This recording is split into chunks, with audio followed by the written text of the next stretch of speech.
All right, let's go to our first slide. All right, there you go.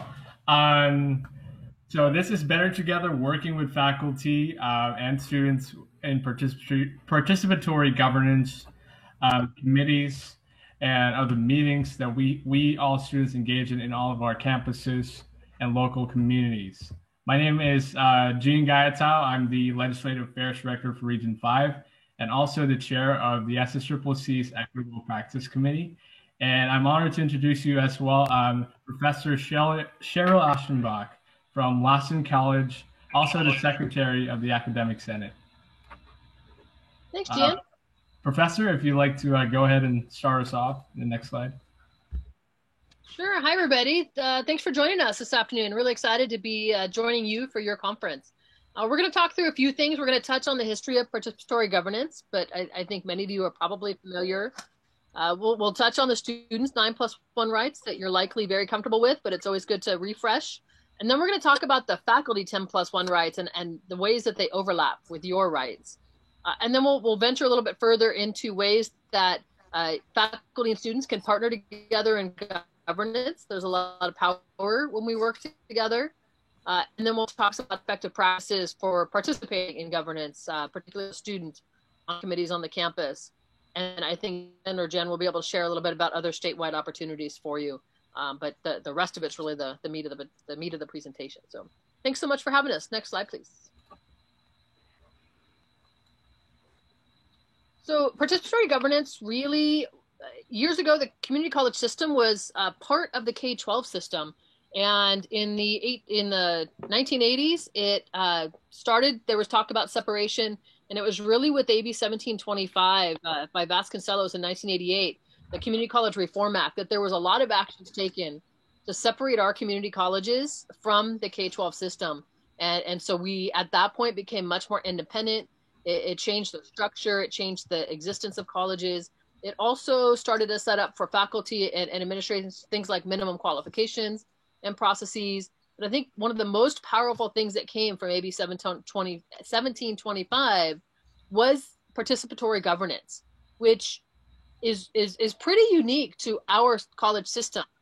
Other college systems have academic and student senates, but they don't, the system as a whole doesn't necessarily work in the same way that ours does, where really the participation and the input of the people who work within the system, we'll say bottom up, all of us that are employed but aren't in full leadership roles, we really have a lot of say in what goes on in our colleges and in our system at the system level.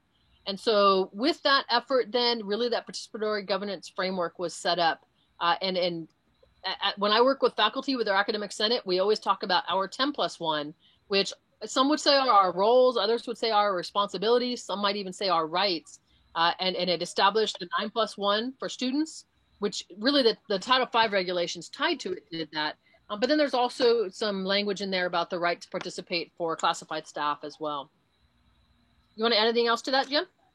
I think AB 1725 is like probably one of the most monumental in terms of really uplifting and empowering like the collaborativeness between all faculty, staff, and students alike. We've seen echoes of it in the recent bill of AB 1216 of student trustee enfranchisement, fighting for an advisory vote alongside with a plan to on a working group for a full vote for all student trustees. So it really is. This is like the base and the pillar of shared governance all throughout our system. And with Title V, that really embedded it into California law, into the California Ed Code, that we are entitled to these rights, as students and faculty alike. Absolutely. And I see, Ben, your question about how come participatory governance is sometimes also referred to as shared governance. And you're right, you hear them used pretty interchangeably. Participatory governance is really our right to participate, and that's the Ed Code and then the Title V regulations both speak to our right to participate, particularly in certain areas. For you, the 9+1, for the faculty, the 10+1. And then the language for classified is something about, in matters that have an impact or an effect on them. Shared governance, some look at as really being the same thing, but perhaps speaking more the fact that we share this responsibility for governance in our system. It's not something that's administered to us by our administrators. It really is dependent on all of us as participants in our communities to share that responsibility and work together. But those are little nuances of how we could interpret it, but often they're used interchangeably. The interesting part is that shared governance, that term doesn't show up in the Ed Code or in the Title V, and really participatory governance as a term doesn't either. You'll see in the third line of the piece of Ed Code 70902B7, it says to ensure the right to participate effectively in district and college governance. And so I think that's where the participatory governance term comes from, but you won't, try to search that term together and you won't find it specifically. But they really are interchangeable. And some of our campuses really use the shared governance language. Other campuses use participatory governance language. It really varies locally. Great question.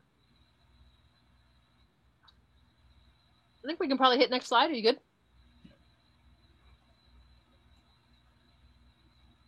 And so we might ask ourselves, what's the value of having this right to participate in governance and decision making on our campuses? You know what, we don't get to make decisions, but we certainly can influence them through our participation and recommendations. And you know, really, there are college systems in other states, and even within the CSU and UC to some degree, where that the guarantee of the right to participate or to have input on certain elements isn't as strong. It really sometimes, you know, they're consulted, maybe talked to, but the recommendations don't always weigh the same thing. That administration can really hold more power in decision making in other places.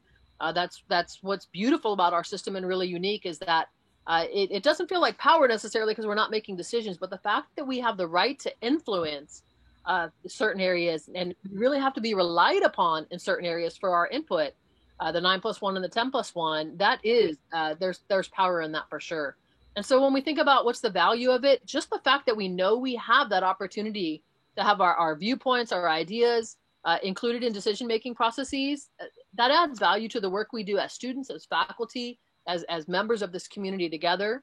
The fact that as an individual, I have the right to weigh in, collectively, we have the right to weigh in and influence. It really leads to greater ownership, and if done really well and encouraged and respected by administrators and leaders on our campuses, it increases participation, because when there's value, you contribute more, and when you feel that value, you contribute more. It also absolutely can promote mutual respect and trust through open communication and collaboration. And it's true that on some of our campuses, it doesn't always feel that way, and sometimes that's a matter of local culture or leadership. Sometimes, you know, one group may be fine with governance as it exists, and another group might, you know, feel that they're not as respected and trusted. But when done really well, and when we can push to really elevate the faculty and student voices in particular, it really can increase communication and lead to powerful decisions that then folks can stand behind and support because they had some say into it at some point. You want to add anything else to that? Yes, I think it's, you know, just going back to like the title of our presentation, Better Together. I think when you know, faculty and students alike go up to the table and, you know, let their voices be heard and not just you know, stand back. It's important that we have developed that communication, like get rid of the stigma that, oh, it's so hard to communicate with each other because like we think of each other as like lesser than the other, more superior than the other, but when in fact we are all in it with one common goal and vision, which is to fight collectively for student access and just engage students. I think as student leaders, it's one of the difficulties, right? Having to reach out, but I think the establishment of shared governance, participatory governance, really empowered that responsibility and power to show up and, you know, be involved in the decision-making process. Absolutely. Absolutely. So I think that's a good transition to go to our next slide, which I believe is the student 9+1. So this I can go ahead and go over the student 9+1 rights for us. So the first 9 rights are pretty much established by AB 1725 when it was passed. And these are the basic rights that entitle students basic areas in which they can actively participate in. So going down the list, grading policies, codes of student conduct, academic disciplinary policies, curriculum development, and being involved in strategic plans in your campuses, courses or programs that you might be taking it in your guided pathways, processes for institutional planning and budget development, standards and policies regarding student preparation and success, student services planning and development, student fees for the authority of the district to adopt. So a lot of it is with regards to how your college operates, how your college functions, and how it also gets represented by your college district as a whole. And the plus one is really important to note because it really accounts for anything else with regards to any of these additional 9 rights that can have significant and essential impact on student life, on student engagement, and really, the academic standards that students will be immersed in when they go to your college. And I think go ahead. Oh, I was just gonna say I'll be passing it on to you, Professor, for to discuss the overlap between student 9+1 rights and the academic senate's 10. Yeah, and I think before we shift, I just really looking at everything on this 9, the 9 initially, and then even the +1, like everything that happens on our campus, with the exception of maybe like budget decisions or personnel decisions, everything else that happens on our campuses is right here in this list because in reality our institutions exist for you, our students. We work around you, we revolve around you. Without students, we don't have the colleges and institutions that we have. And so, it makes total sense that you as students have the right to weigh in and make recommendations in all of these areas. And, your local practices may vary a little bit. You may feel like, hey, we get to weigh in on curriculum, but, we've never been involved in conversations about grading policies or student preparation and success. And in other campuses, they might say the opposite. But, really, there's an opportunity for students to have some pretty powerful voice using the 9+1. And then when you think about the +1, especially with anything that has a significant impact on students, certainly there could be room for administrators to argue about what really has an impact on students. But in reality, again, thinking students at the center of our institutions, just about everything that happens could have significant impact on you, which creates space for a lot of student input. And that's really exciting. As we then shift to the next slide with the faculty 10+1, and why you got 9 and we got 10, I have no idea. But if you start to look at our list, there's overlap. We speak to curriculum. We speak to degree and certificates requirements, which is part of curriculum. That was on your list as curriculum. Grading policies, exactly the same on both lists. Program development, educational program development, on your list, it's about program, I think, development and discontinuance, because those impact you both ways. So again, we share that. When we look at standards or policies regarding student preparation or success, we share that. Governance structures, ours is related to faculty roles, yours is related to student roles. We have, I think accreditation process is uniquely ours, but really accreditation processes done well include the student. So, looking down this list, we certainly have a lot of overlap. And just like your +1, ours is referred to other academic and professional matters.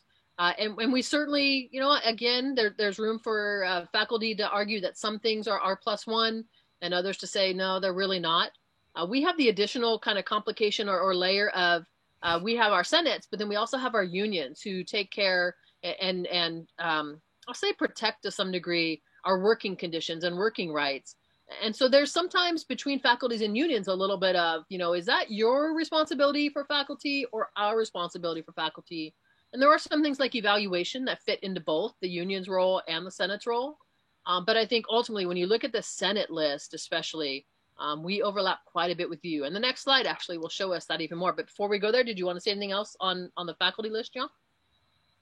I think there's, let me go back to the faculty list right here. There's definitely a lot of overlap. As you mentioned, like, especially with accreditation practices, I think there's more and more over the years, especially this year, with the Chancellor's office, pushing out, diversity, equity, inclusion, the inclusion of students in faculty and hiring committees. I think it's important to have that overlap, because like students would want to reflect in their classroom environments, virtual environments, the teachers will actually perform as well as they did when they went before a panel of administrators and other faculty, that they will actually reflect the students and be wholehearted about their teaching and not just in some occasions, but all throughout their careers and the tenures as professors.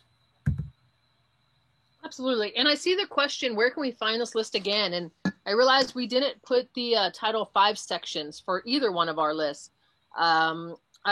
Off the top of my head, I want to say that the faculty list is in Title V, which is regulations, which carry the force of law and help to interpret law or statute. It's in, I believe, section 53200, but I'm going to try to look and catch that. And I think the student is in a relatively close section of that. And I'll look while we're doing this. But that's a great question because you want to know them. You want to be able to refer back to them. All right, I think we can go to the next one.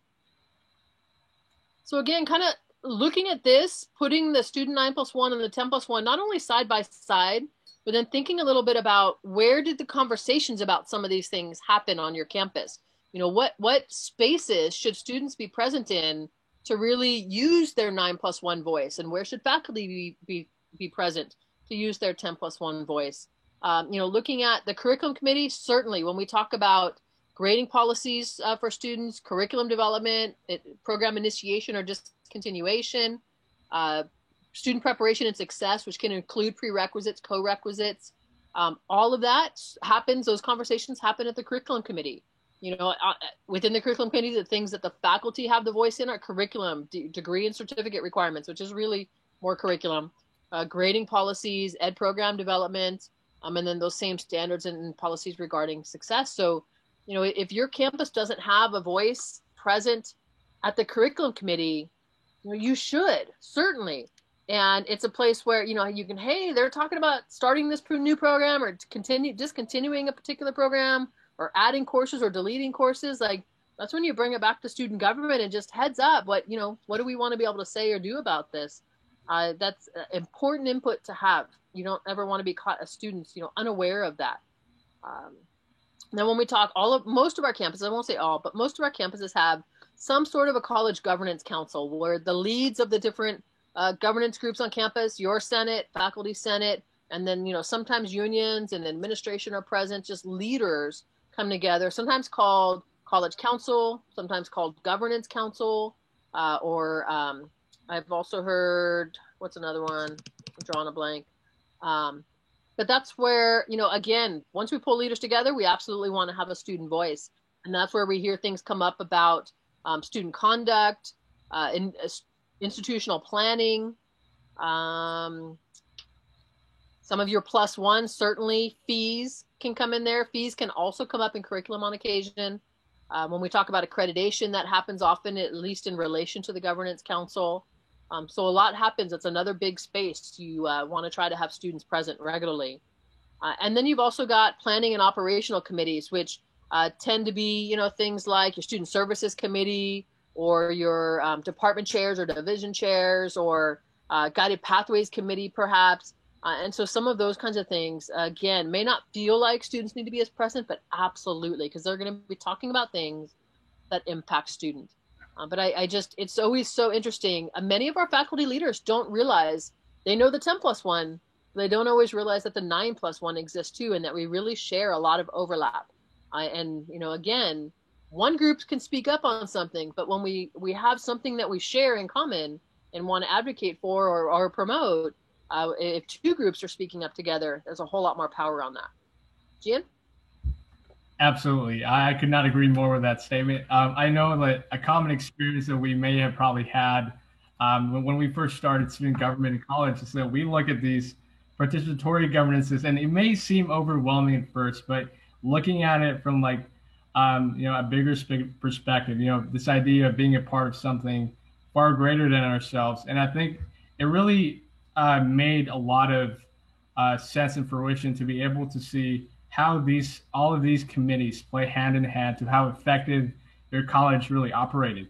From curriculum, student health and wellness, especially in this pandemic, establishing vaccination sites, to curriculum and assessment, making sure that the pathways of every major offered at your college is well staffed, and also achieving your retention rate. So looking at all the arrows, it's really points out to how effectively can your colleges be run, and noting the fact that really does require the student voice and the faculty voice and everyone's voice speaking together in unison to be able to establish you know the epitome of shared governance. Absolutely. Absolutely. All right. How about next slide?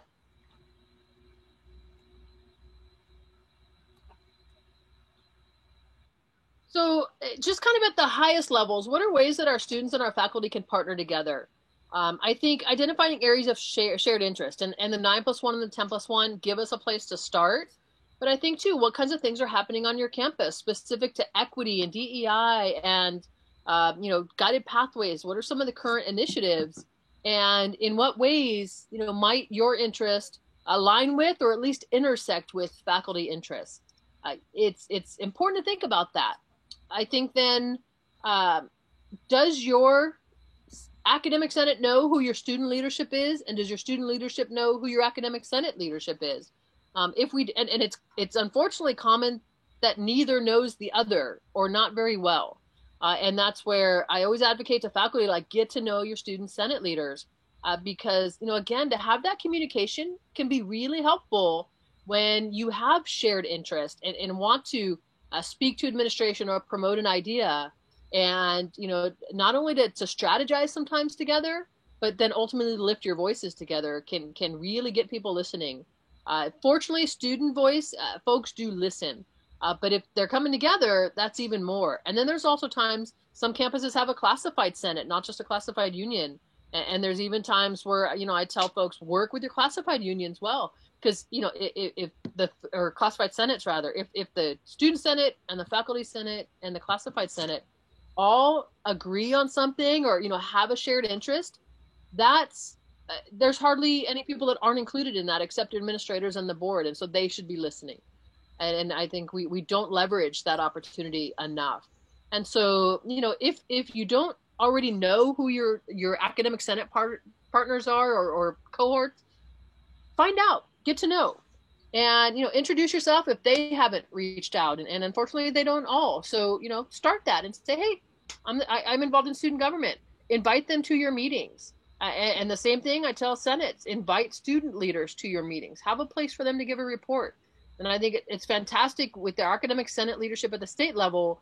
We have a place on our every executive agenda for the student senate report, and then if there's anything that President Kadura or past presidents have wanted to bring to the Senate for us to actually consider taking action on, like we took action on the student compact in January, then that goes on the agenda, just like if we submitted it to the agenda.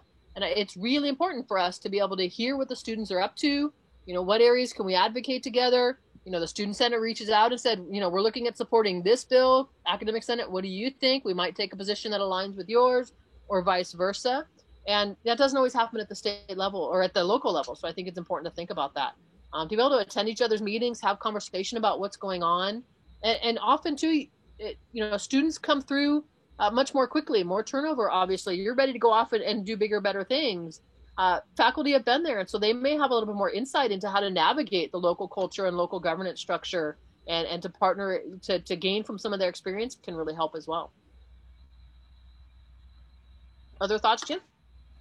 I really agree with the idea of mutualism. I think it's like it's hard initially to reach that balance, but it's really just a matter of showing up to each other's meetings and making sure that you establish that initial sense of communication. Because like you've said, recently my campus, Bakersfield College, if and we're I think we're one of the pilot colleges who are establishing the competency-based competency-based education. I think from the chancellor's office wanting to expand our guided pathways, provide mentorships to students alongside with other partnerships in our local communities to make sure that students get the degrees that they want to get, the fastest way possible, the most effective way possible. So going back to the main point, I think it's just important to go to each other's meetings, to connect, to make sure to connect, because it's always important to be able to have that a common goal together and just work hard together. At the end of the day, it's better together. Absolutely. At the end of the day, yes. So we have a question for you. What ideas do you have for collaboration? Do you know who your academic senate counterparts are on your campus? Are you invited to their meetings? Have you invited them to your meetings? Have you spoken together on any issues of interest at governance council or to the board, or even just, in conversation, kind of figuring out where each other is? I see a hand up. Oxnard College Delegate Ortiz, I think if you want to unmute yourself and speak up, go for it. Hello. Yeah, I've been hearing this since I started the assembly, and I'm kind of like, wow, our faculty, at the shared governance, we have at least 3 to 4 students, 2 voting seats. And, for interviews, all of our students, we sit on interviews, it's so, with guided pathways, we just, got a cohort and a vice chair, and they get paid for that. So hearing all the both days so far that students are not being heard, that's just like, wait, what's going on? Because it's not like that at our school. They actually, that's fantastic for you. Yeah, they want us. We get emails wanting them, right? So I'm like, wait, what's going on? Like, if you guys need us to go to your school and picket and protest and do what, call me, because we will be there, because you're right. The student voice is the most important voice, because the college is for the students, not for the professors, right? Absolutely. So our voice is important. And I'm just, it's kind of like, whoo, I can't believe that hearing this stuff, right? But it is important. We do get seen when you say our meetings, we have a schedule. I went to our academic senate, to our PDC curriculum, to go ask for money for a speaker that we're having. And they helped us. That's fantastic. Right. So, that's why I'm just like, wow. But no, it is important to get involved. Don't be scared to talk and share what you want. Again, if you guys need Oxnard College to go over there and help you guys to get this started, call me. And I hope it's rare or certainly few, the colleges that don't have the opportunity to really have student participation, where you're not welcomed and space is held and guaranteed for you, or even opportunities where students are paid to participate. That's how it should be. And I hope that majority of our colleges certainly treat student input that way. Unfortunately, I hear, that's not always the case. But I'm glad that you have such a strong voice at Oxnard. That's fantastic. Thank you. Thank you so much. I see Orlando Galvez has a hand up. Yeah. So yeah, I actually do know my academic senate, and in fact, I sit on 6 committees, and so when one of the things I realized is that oftentimes we just don't have enough students in these committees. And these teachers they want us there, they want us there. I actually get, our academic senate, my academic senate, I'm on a first name basis with those guys. Good. Good. I don't say Mr. or Professor. I'm like, Mike, what's up? And we need to get this done. How do we do it? Well, what do you need? What do you need us to do so that we can make it happen? Because when you do that, you personalize it, right? Yep. Now you're going, I need you to do me a favor, which gets more personal, right? Yep. And so what I've been trying to do is at the student council meetings, I've been trying to motivate the students to join some of these committees, because they don't know. How did that happen? How come students don't know that they can join these committees? Somewhere along the line, each channel is not being leveraged. And I would say we probably all share responsibility for that. I certainly hear complaints, hey, we have seats for students, but they don't show up. And my question is always, what are you doing to invite them in? It certainly can be, and we're going to talk about this a little bit, being students on committees. It can be intimidating up front. And even honestly, sometimes for our newer faculty, it's very intimidating at first. It's very unfamiliar. And yet everyone else there seems to know themselves and know what they're talking about. And that can be disorienting. But, certainly I tell folks, well, if you don't have a student coming regularly, connect with student government, invite them in, let them know how important a seat at this committee is.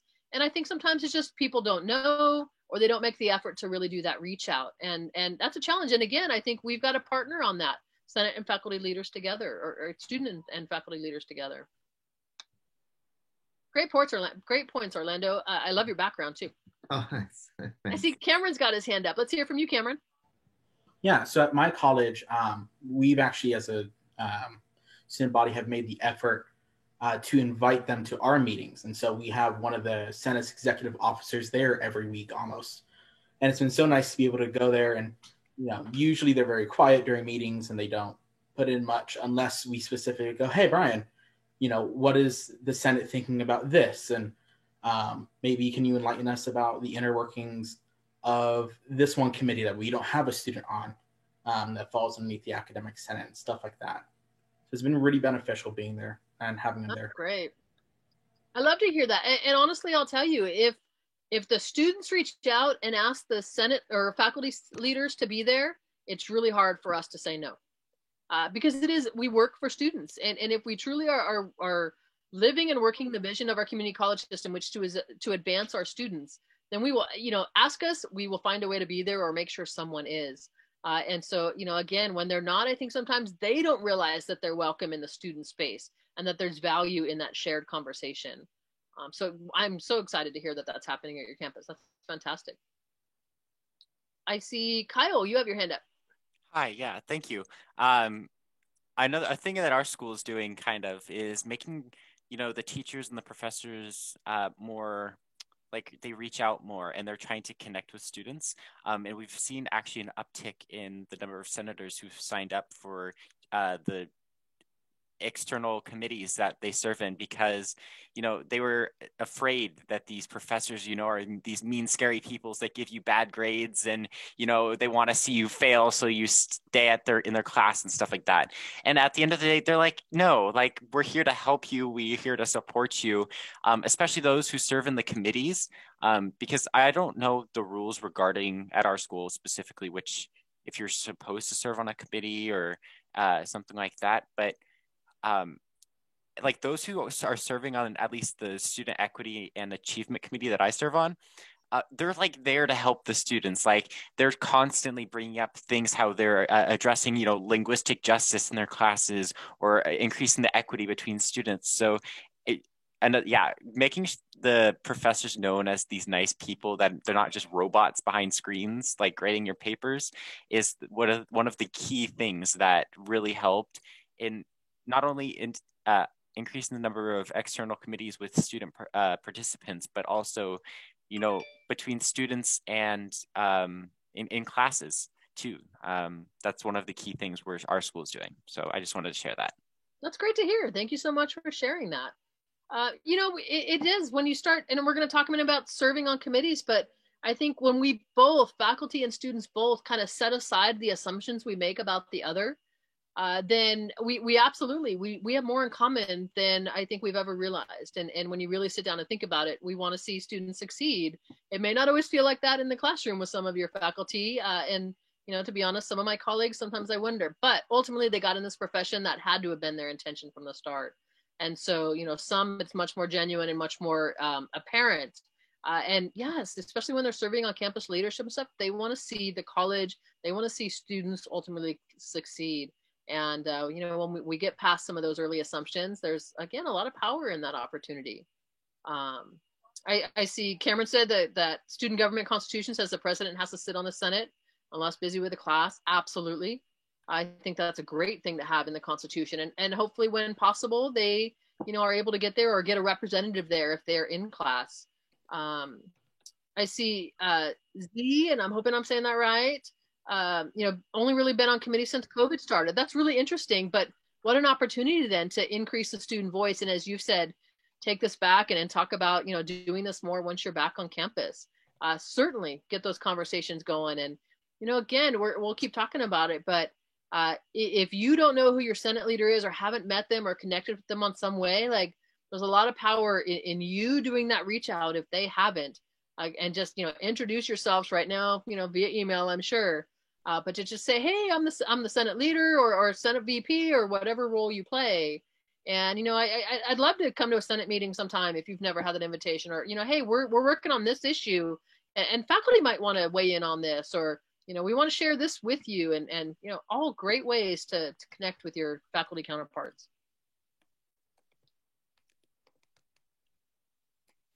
Let's see. Orlando, isn't your success in essence the professor's success? I sure think so. I don't think I'm successful until you're successful. So I certainly, that's my perspective. And so, yes, absolutely. And if we can help you be successful, then yes, faculty are successful, the college is successful, and our taxpayers sure should be happy at that point because they've seen the college work the way it should. So good. Any other thoughts, or Jen, any other thoughts on this slide, or shall we move forward? Just something like the comments made by Ben, Polly, Cameron. I think it's all about just making the effort. Just with anything that we do in life, it's about doing the work. I think all that we could ask from each other is just honesty and empathy, and just to be real with each other, like what's really going on and within our campus, and identify the problem and work together to find that solution. I think it's a matter of staying true to ourselves and just doing the work. I think ultimately it's going to come down to executing the work and making sure that we operate together. Well said. I agree. Absolutely. Good. How about next slide? So let's talk a little bit about participating in governance. And I think, some of you are very involved student leaders, and you got to that point in some way, whether you just kind of took charge and said, I want to get in, and I, this sounds like a great thing to do, or others of you had a friend that kind of pulled you in and let you know what was going on, and might have mentored you a little bit. But, thinking about how can you as students, really be prepared to participate in governance, especially as you're bringing new students in, and, what does that look like working on committees and stuff? I would say from my perspective is really, we should be asking students what's going on. And so then for you to elevate what is impacting you as a student is to, go to student government meetings, get involved in clubs and other activities, talk with your friends. Someone might be connected to student government that you don't even know. And by talking to others, you start to find out. You might contribute ideas and hey, this worked great for me, this didn't, via town halls or opportunities to do surveys. I think anytime you have a chance to give your voice, give your input just as a student on a campus, it's really important that you do. I would say I've been in plenty of meetings over the years, and I've been in the system over 20 years, where folks will, without a student voice or student input in some way present, will make assumptions about the students. Well, yeah, they want the bus to run only until 5, or, most of them don't need it after that. Like, no, when you start asking students, in most cases, they need the bus to run later than 5 o'clock at night. And so, when we actually get that input, then it really makes for better conversation, dialogue, and ultimately decision-making. And that's powerful. That's really powerful.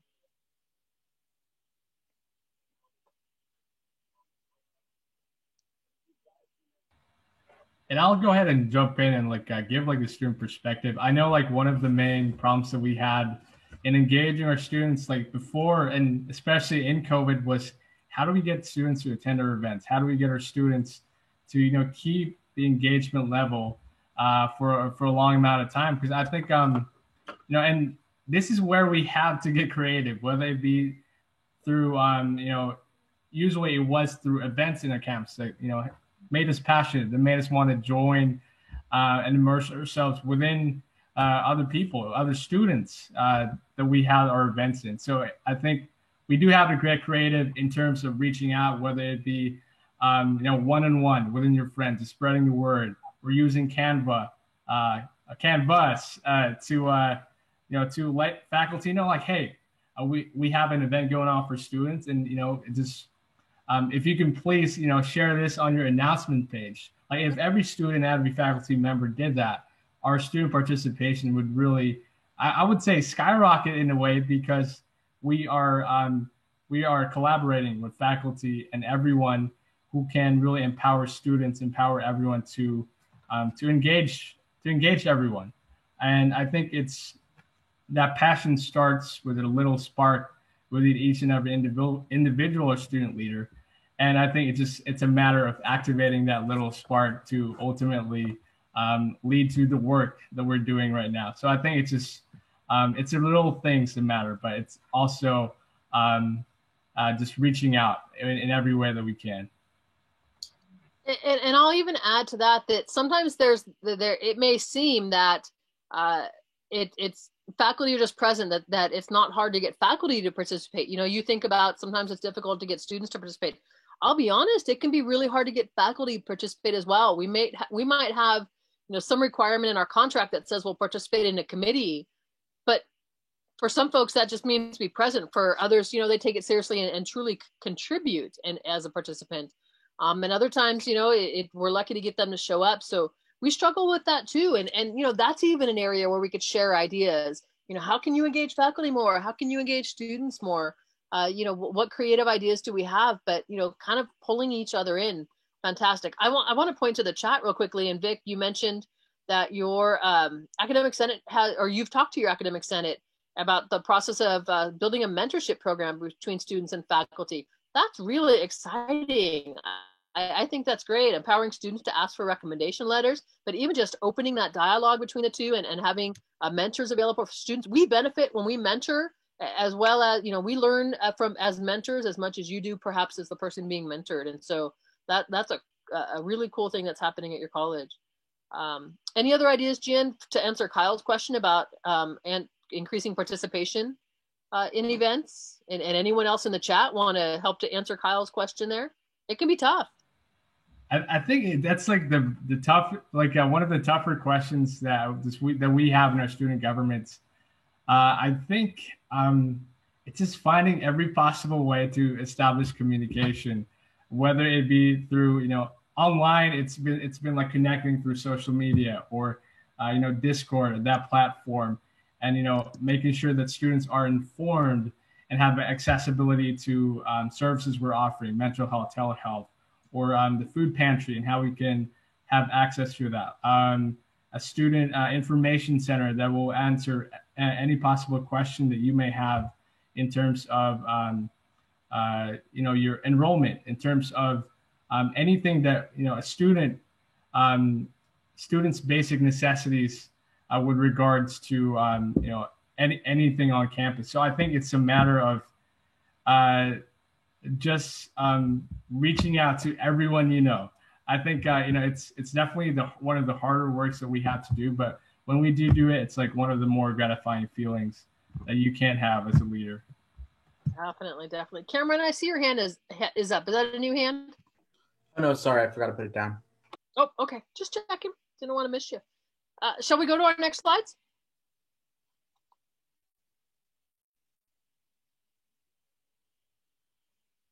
And so, Jean, do you want to lead these or? Yes, sure. I can go ahead. So best practices are for participating on committees. So it's going to rely about the stuff that we do in preparation for attending our meetings, and our active voice being activated during the meetings. And also, how do we keep on engaging after the meetings? Well, what do we do after? What do we what questions do we need to ask, and all the other stuff revolving around it. So we'll be going ahead right to it. So before your first meeting, it's about doing your homework, doing your research. Either the first part is scheduling a meeting with the chair of your committee, because the chair of your committee is tasked with knowing all the information with regards to the work of your committee. So for example, if it's student health and wellness, they have all the information regarding the COVID-19 vaccine now in the present, and also where can you get those accessibilities to other services. Second is gather some past meeting agendas. So a lot of the concurrent meetings that we had is continuing to work relentlessly all throughout the past meetings. So if you didn't have the chance to go to meetings, that's why we have meetings. Sorry, that's why we have minutes. There you go. In order to reflect the work that we have done, the action that was taken. And for example, our General Assembly right now, no matter how long it was, we have ongoing minutes that we could always look back to to refer back, oh, what are the actions that we have taken throughout this whole assembly that we can, take back to our colleges. Third, speak with your constituents to gather opinion. So as the student representative for a committee, it's important that you always make sure that you put the interests of who you represent front and center, because at the matter that is the job, the responsibility that we have, not putting our own interests and opinions. Also, we can also factor that, but it's more important that when we make a decision, that when we vote on an action at a participatory governance committees, that we make sure that we represent the students as best as possible, the common good as best as possible. And the other ones are do research on the members of the committee, so that you can start networking, start talking about, how you can collaborate moving forwards. And more importantly, pre-read the agenda. Just make sure that you have a rundown of the agenda, and make sure that when it comes to that item, you can have something already to discuss. Professor, do you have anything to add on to it? I would just add that these things are true. I would recommend these to anybody, students, faculty, anybody attending a meeting for the first time, and then subsequent meetings of the same committee after that. Is really about doing your preparation. I find myself, like if I'm on a new committee, it is so helpful to go back and read the minutes and get a sense of what have been some of their discussions and decisions in the past, and who's been active in those conversations. And if I have questions, what's the charge of this committee, or what's expected of me early on, those questions I ask the chair in advance, or others. So if I know other people who might be on the committee, I might reach out to them as well. And so, really thinking about in advance, what's my contribution going to be, and how can I be as best informed as possible going into this new committee situation, or now continuing committee meetings.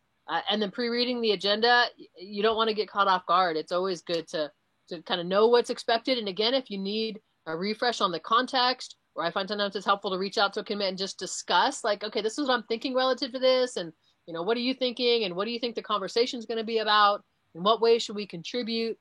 All of that preparation can be really helpful when it comes to actually being in the meeting. Absolutely. I would agree. And I think it's one of our personal responsibilities to just look for the information that we need, so that we can always come prepared and, be ready for anything that may come up during the meetings that we attend. So let's move on to during the meeting. How do we stay engaged in the conversations that we have in our meetings that we attend every day? So first one is bring something to take notes with. So whether it is, if you like to write it on pen and paper, or, bring your laptop with you, I think it's always important to, list down. I think in every meeting, there's so many details that you can easily forget. You may go on thinking later on, like, oh, I should have written that down, or some important information. So just make sure that you have the notes that you can refer back to. It's like your personal minutes, if you will, your personal minutes. And the questions to ask yourself during the meetings: are there other factors this committee should be considering their work? Like we said, this is shared governance. We want to be able to make sure that the perspective of everyone involved should always be heard. Second is there a different approach that I want this committee to consider? It's I think the first, second, and third are aligned with each other. It's a matter of inputting that voice relay and speaking your voice, and making sure that it is heard, so that we can, as a committee moving forward, that we have all the information and input and knowledge and understanding that we need to be able to make the decisions for the students. Are there any assumptions the committee is making about the student perspective that is incorrect, and which I need to give my input on? So like Professor Aschenbach mentioned, I think we just have to get rid of that stigma that students and assumptions students and faculty have on each other, and just make sure to clarify those assumptions and collaborate, so that it's a win-win situation. Is there any information or decisions I need to take back to my student government? So that's part of the importance of going on these committees, making sure that we always relay the information, so that we have informed decisions, that we make the correct decisions when we attend. And lastly but not least, how can I address the student issues that are coming up in my committee's work? So there's always going to be something that will relate to the students in our participatory governance. Because like we talked about earlier, the work that we do, it's always about students, always about the students. So never be afraid to ask questions, never be afraid to talk and voice out your opinions, because at the end of the day, you're speaking on behalf of the thousands of students at your campus. And we really have that big responsibility for us to be able to just foreground what those opinions are. And lastly, never be late. As you know, it's a sign of respect. It's a sign of punctuality, and it like showing up on time just makes sure that it embodies, you know, a bit of, you know, your character in a way. It shows that, you know, you care so much about this, that you want to be there every single day, that you want to show up to make the decisions. Professor, you have any more additional comments on this one? No, just a couple. I would say always take notes for sure. It might be easy to say, well, there will be minutes I can refer to later, but sometimes you have to wait a while to actually get those minutes. And in the meantime, you've got to report back and have conversations with student government or others that are involved. And sometimes what you might have caught as most important or critical to you or to student government isn't necessarily captured in the minutes in the way you need. So taking your own notes so you have something to refer back to and share the ideas forward, I think that's really important. And asking questions, always never feel like a question is a stupid question. You know, people always preface that. Well, this might be a stupid question. Like, nope, every question's a good question and it should be asked. If it's raised in your head, you got to ask it. And then being late, I would say, like, it's a sign of respect, absolutely. But I would still say better late than never. You know, don't feel like if I'm going to be late, I shouldn't attend the meeting. You still want to get into that meeting as quickly as you can. The reality is, especially as student leaders, you have classes, you might have work, you might have family obligations, and then, you know, you might have multiple meetings to attend, just like some of our faculty. And it's easy for those to run late or something to impact your being punctual at the next obligation. And so, you know, don't feel like you're not going to attend because you're late. Be present when you can get there, but of course, always aim to be a little bit early. Absolutely. Decisions are made by those who show up. I think it's Yes. always that one quote that I got from I forgot which show or something it was, but it's always important to make sure that we show up no matter what, because, you know, a lot of people are relying on us. Students, in a way, students' academic and personal lives rely on us to make sure that they're represented in every meeting that we go to. So moving on to the last part is following up after a meeting. So, you know, it's the end of your meeting. So it's, like I mentioned earlier, it's about reporting back to student government, reporting back to your student body association. So like giving in the deal. So these are the matters to discuss in the meeting. How do we go about it moving forwards? And then if, more importantly, if you can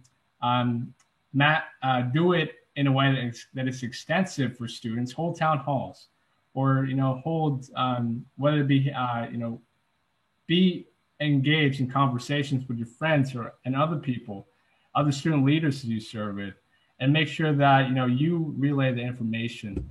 Because if students don't have the accessibility to the information that you've just taken, then the impact of our work is in a way diminished, because we're not able to let the students know that what's going on actually in the campus. So it's we just got to always be vigilant in making sure that we report back and informing the students of what's going on in the decision-making processes that we're involved in.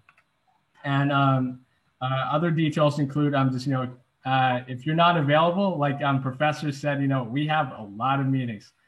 Throughout the past year, we probably had countless of hours, and it's not even involving school or our classes, countless of hours on meetings. So it's definitely hard to manage, to always find that balance of time. So just make sure to keep someone else ready to be in your place, to make sure that, you know, your student voice is always going to be there no matter what, so that you are always heard at your campus. And the next other steps, it's just like preparing for the next meeting. It's always going to be the continuity of work. You know, our jobs are never finished. The preamble of our Constitution is, we the people, in order to form a more perfect union. We may not have a more perfect union, but it's all about the work that we put in to reach that, to get closer and closer every day to it. Professor? So well said. I don't have anything to add to that. So well said. Thank you. Just Right. stay involved. Exactly. To stay involved and make sure that, you're always ready. Be ready for anything and have a system of adaptability to be able to just transform with any given situation that comes up. And lastly, but not the least, here are some resources that you can take back to your meetings, to your student body associations. We highly encourage you to apply to the SSCCC's external committees alongside with the Chancellor's Office. I know Professor Aschenbach currently is the chair of our TTAC committee. So if you're able to join any of these committees, click on the link and we'll have you approved at our board of directors meeting to be the official representative in the SSCCC's external committees. And also, if you can click on this participatory governance guide, is located there is one presentation slide, so you could also bring back and use. And alongside with it is our external committee packet created by current Vice President Kathleen Squire and Executive Director Dr. Julie Adams. And you can always refer back to these, as a source of information. You can find student 9+1 rights there. You can find the background of shared governance. But overall, I just want to say thank you so much for attending our workshop today. And just always remember, it's we're always going to be better and better together. And it's a theme always that we have to let our passions in our heart have, and just let our mind be, let that resonate in your mouth. Better together, a faculty, student, anyone alike. That's how we get things done in our campuses. Fantastic. Perfect. We really are better together. And so make those connections at home, make them on your campuses. And then I'm going to put a plug in too. Volunteer for those external committees. Again, I've been on state level committees that may not have a student voice present when there's a seat available.